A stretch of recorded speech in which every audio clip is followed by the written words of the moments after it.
Vamos lá em detalhes sobre o 10º episódio da primeira temporada de A Casa do Dragão, um vídeo no qual eu expando o universo de George Martin a partir do episódio da vez. Infelizmente, é o último em detalhes sobre essa primeira temporada. Tô triste, mas tem um recado. Vai continuar.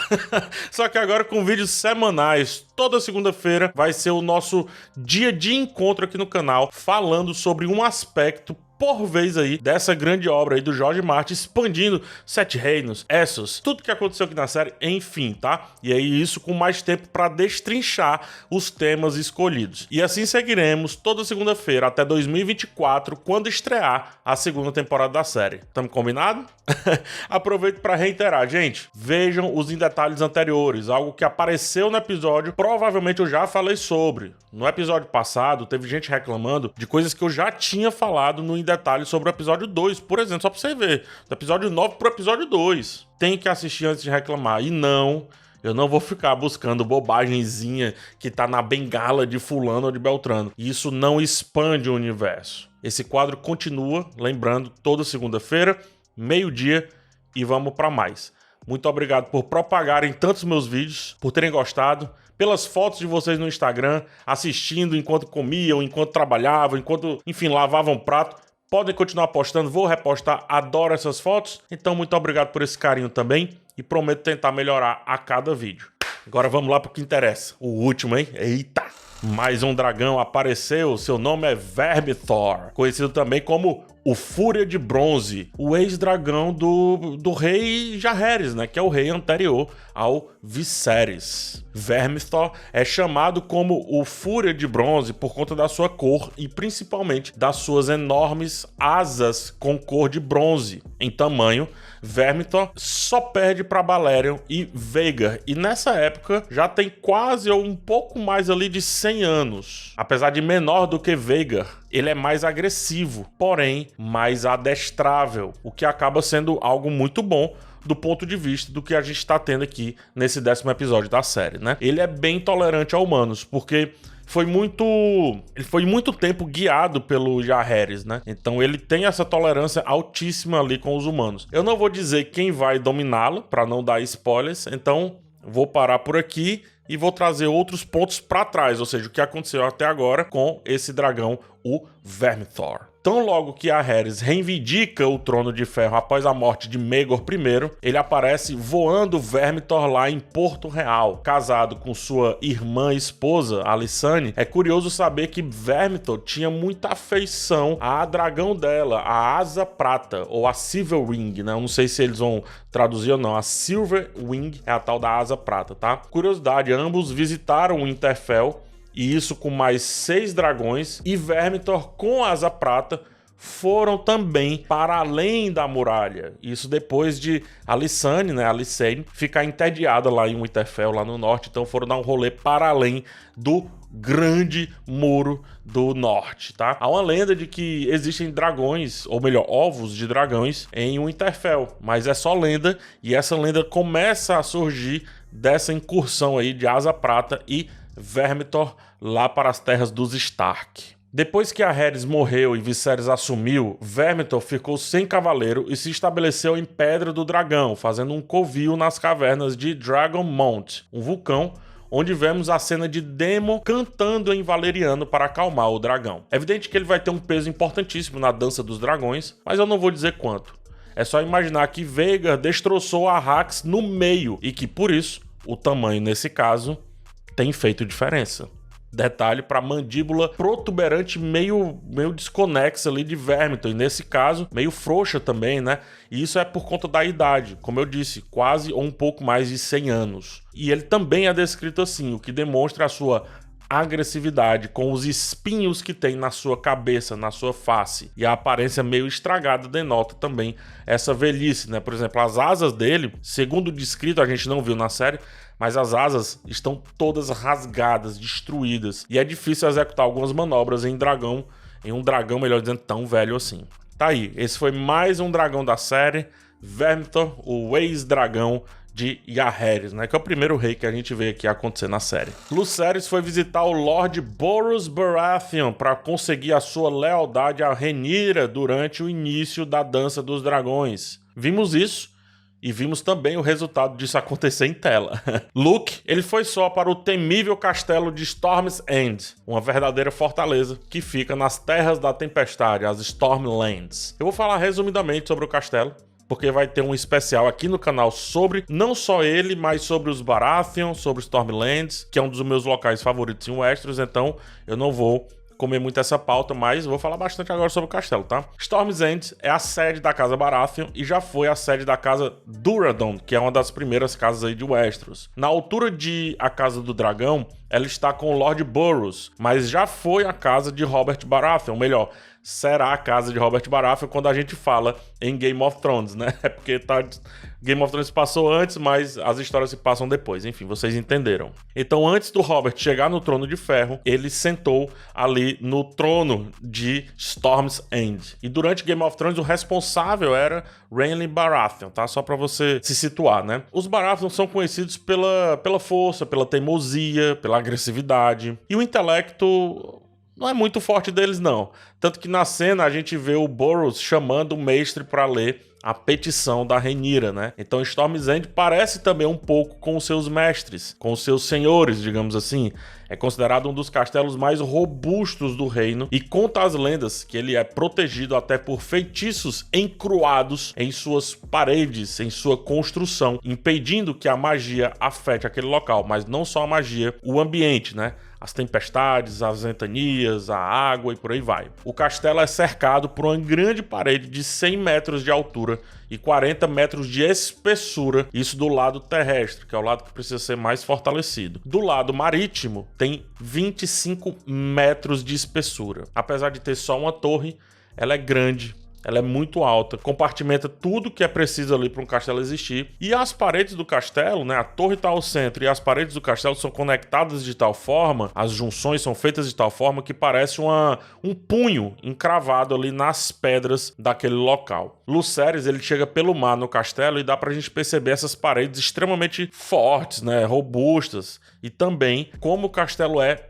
encravado nas pedras e como a tempestade é algo muito marcante. Do lado do mar, há uma queda de 45 metros como grande fator de proteção do castelo, então só tem um jeito de atacá-lo, que é pela terra e afunilando bastante os atacantes. Mas tem uma passagem secreta no castelo, como todos os bons castelos que se prezam, né, que leva por dentro ali dos rochedos e sai lá no mar, para que haja ali uma fuga, quem sabe, caso a proteção da frente do castelo caia, né? Só que poucos sabem disso. Diz que alguns que sentaram lá no trono do castelo nem souberam dessa passagem. Em relação à característica, o castelo é cinza, pálido. As estruturas parecem muito aço, parecem uma rocha, sempre para dar essa sensação de força, de empunhadura, né? Essa porrada, né? O castelo ele foi construído por Duran Godsgriff, o primeiro rei das Terras da Tempestade, durante a Era da Alvorada. Ele declarou uma guerra contra o deus do mar e a deusa do vento, depois que eles mataram sua família e convidados, arruinando o casamento da sua filha, Elendil. A lenda conta que ele ergueu 6 castelos, cada um maior que o outro, mas todos foram derrubados pelas terríveis tempestades da região. Como vimos acontecer aqui,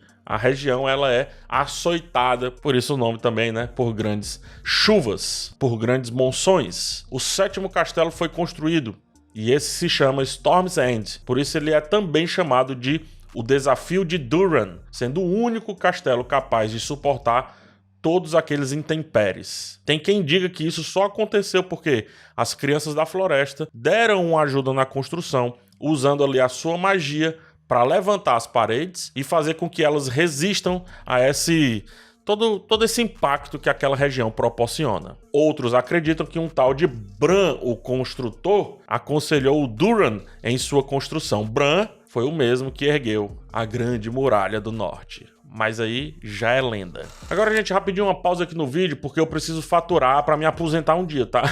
No primeiro comentário desse vídeo tem uma série de links para livros da Amazon com publicações ali do George Martin. Você comprando algum livro nesses links, me ajuda com um troquinho e não muda em nada o preço para você. Então, cogite dar uma passeada pelos links e a dica que fica é de fogo e sangue para você, assim que já que acabou a série, né, conhecer um pouco mais desse universo aí no qual a série se baseia. Peço também aquele like aqui no vídeo e a sua inscrição, porque toda segunda terá agora um vídeo novo nesse universo e acredito que, já que você curte esse vídeo aqui, talvez você não queira perder. Obrigado pela atenção, vamos seguir. Tem um momento muito bacana do 10º episódio, no qual Rhaenyra não vai fazer com que os 7 reinos sejam a nova Valíria, ela fala isso, né? Portanto, ela não vai permitir que tudo vire cinzas e ossos. Isso é uma deixa perfeita para eu falar sobre a perdição de Valíria. Então senta que lá vem a história. E é boa. A Valíria era meio equivalente aos 7 reinos, mas do lado de Essos, toda governada por casas valerianas, domadores de dragão, resolvendo ali as suas disputas a fogo e sangue, né, se é que você me entende. Mesmo assim, Valíria caiu. Ela foi destruída por um cataclisma gigante, causando também a queda de muitos povos valerianos, de muitos nomes, casas, regiões e por aí vai. Isso aconteceu um século antes da ida de Aegon para Westeros. Lembrando, antes de conquistar Westeros, os Targaryen e os Velaryon, e também outra família, foram para a Pedra do Dragão e para a Deriva Marca, respectivamente, que ficam no Mar Estreito entre os dois continentes, e lá ficaram, por isso que eles não sofreram com a perdição de Valíria. Durante a perdição, muita coisa ficou pelo caminho, né? Histórias, famílias, dragões, registros, conhecimentos, magia, enfim, muita coisa ficou por lá. E depois da perdição, seguiu-se um tempo chamado Século de Sangue, marcado por diversas disputas pelo poder que ficou ali por aquela região. Comecemos então 12 anos antes da perdição. Daenerys Targaryen, a sonhadora, teve um sonho que trouxe visões de uma Valíria destruída. Um dia eu vou falar sobre essas visões dos Targaryen, sobre as profecias de Westeros e também de Essos um pouco mais profundamente, tá? Mas por hora, essa visão de Daenerys convence o seu pai, Aenar, a deixar o local. Assim, a casa Targaryen e 5 dragões foram para a Pedra do Dragão. Acompanhando foram os Velaryon, como eu disse, e os Celtigars, que também eram de Valíria e foram para o Mar Estreito, né? Mas lembrando, tá? Essas casas não eram as maiores casas de Valíria, elas não eram as mais nobres e tudo, eram casas importantes, mas não necessariamente as maiores. No dia em si da perdição, conta-se que os vulcões começaram a explodir, começaram a entrar em erupção, enchendo o ar de cinzas, fumaça, calor e fogo, o que chegou a matar todos, absolutamente todos os dragões que lá estavam. Terremotos sucederam às grandes erupções e cidades foram dizimadas, enquanto lagos transformavam-se em ácido. As 14 montanhas, ou as 14 chamas, como são chamadas, as montanhas ardentes de Valíria, fragmentaram rochas derretidas em até 1000 pés de altura. Nuvens vermelhas choviam ácido e o pior, vidro de dragão, sobre o que eu já falei aqui em detalhes. A Península Valeriana foi literalmente fragmentada, separada. O mar ao seu redor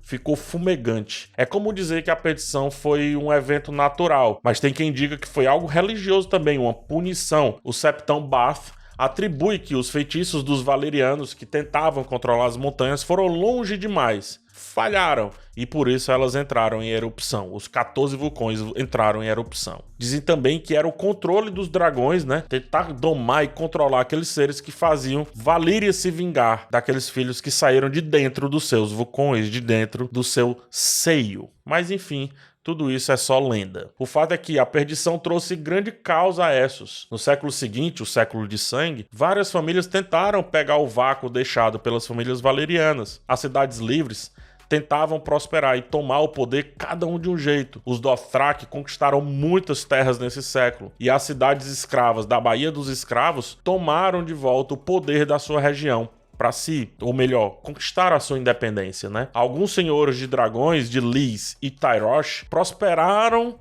mas em seguida foram mortos, junto inclusive também com os dragões que restaram. Muitos dos segredos de Valíria, como a magia, o método para criar aço valeriano, registros antigos, tudo foi perdido durante a perdição. E é por isso que o nome é a perdição de Valíria e não necessariamente a destruição de Valíria. O desastre é representado na arte em todo o mundo conhecido, seja na música, seja em pinturas, seja no teatro. Então, em todo mundo conhecido de Westeros e Essos, conta-se sobre a perdição de Valíria. Sempre que se fala nisso, existe pelo menos uma canção sendo entoada em algum canto sobre esse local, sobre esse grande acontecimento. E aqui abre aspas. O mar ali fervia e esfumaçava. A terra estava cheia de demônios. Foi dito que qualquer marinheiro que tanto vislumbrasse as montanhas ardentes de Valyria subindo acima das ondas, logo morreria uma morte terrível, diz o Victarion Greyjoy. O Tyrion, ele vem dizer que, abre aspas, a cidade mais orgulhosa de todo mundo